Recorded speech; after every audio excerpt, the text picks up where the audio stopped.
En la religiosidad popular, los elementos de la naturaleza, el agua, el árbol, las flores, el fuego, son signos de otra realidad trascendente e inefable. El simbolismo del fuego, concretamente, tiene siempre un trasfondo religioso. Espía el demonio de las brujas, ahuyenta a los malos espíritus, conmemora acontecimientos sagrados. Esa reverencia instintiva hacia los acontecimientos de la naturaleza propia de la religiosidad humana ha inspirado los rituales de cambio de estación en los solsticios y en los equinoccios. Así, al mismo tiempo en el invierno del hemisferio norte, se hacían desde la antigüedad fuegos nocturnos para intentar devolver su fuerza a un sol que día a día se mostraba más débil.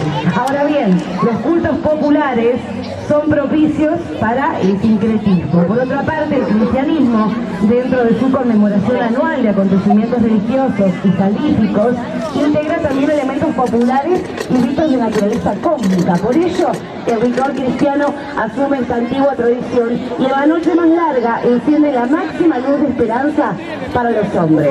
Mi mamá desde chica lo hacía en su barrio, en Rosario. ¿Lo había vuelto a ver? No, nunca antes. Así que muy lindo. Quemar este muñeco nos enseña a levantar la vista del celular y enfocarla en los demás. Vengo todos los años. ¿Por qué? Porque me gusta ver la fogata.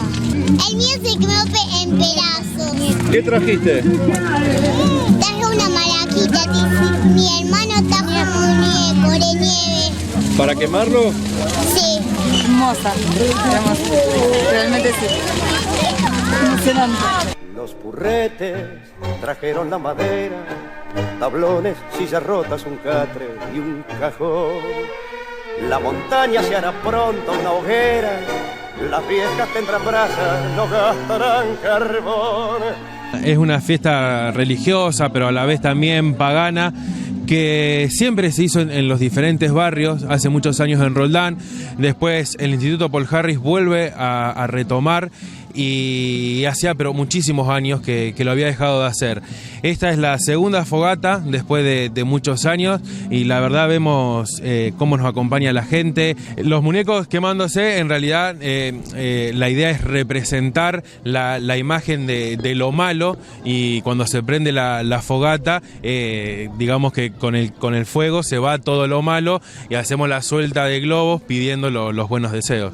Tiene que ver con el recupero de las tradiciones locales, tiene que ver con fortalecernos como sociedad, recuperar nuestra cultura, recuperar los valores que nos hicieron grandes, las tradiciones, los que como pueblo roldanense tenemos, y que, bueno, en este caso fue el Instituto Paul Harris quien hace unos años atrás tuvo la brillante idea de volver a reflotar una fiesta que se había quedado en el tiempo, y así como desde la Secretaría y desde esta gestión se recuperaron colectividades, se comenzó a festejar el aniversario de la fundación de la ciudad. Hay una afluencia de público impresionante y todo el mundo, a pesar del frío, firme y con esa emoción. A nivel familiar que vos decías, venían los papás, abuelos, vi niños muy chiquitos que traían su muñequito para quemar, proteger y rescatar nuestra cultura nos hace grande como pueblos, porque no podemos saber hacia dónde vamos si primero no nos detenemos a mirar de dónde venimos. Y el viento hará milonga de